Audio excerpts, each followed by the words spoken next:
ትላንት ምሽት በአሜሪካ ዋሽንግተን ሂልተን ሆቴል በተካሄደ የዋይት ሃውስ ዘጋቢዎች የእራት ግብዣ ላይ ጥቃት ለማድረስ የጦር መሳሪያና ቢላዋ ታጥቆ የገባ ግለሰብ በቁጥጥር ስር መዋሉ ተነገረ።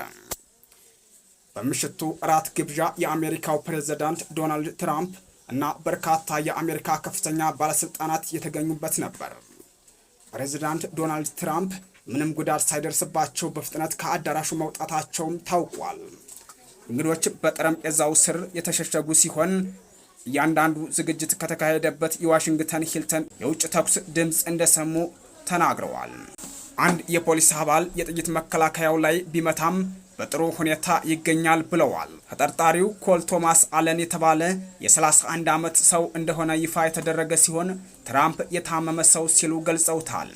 ተጽዕኖ ስታሳድር ይከታተሉሃል፣ ተጽዕኖ በማትፈጥርበት ጊዜ ደግሞ ይረሱሃል ሲሉ ፕሬዝዳንት ዶናልድ ትራምፕ ከጥቃቱ ከ2 ሰዓታት በኋላ ተናግረዋል።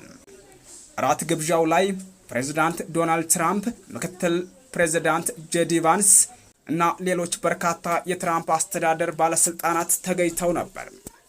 በሀገሪቱ ደህንነት አባላት ጥበቃ የሚደረግላቸው ሁሉም ባለስልጣናት ከቦታው እንዲወጡ መደረጋቸውን ቢቢሲ ዘግቧል። አለሙ ደሳለኝ ነኝ ከባህር ዳር ዩኒቨርሲቲ።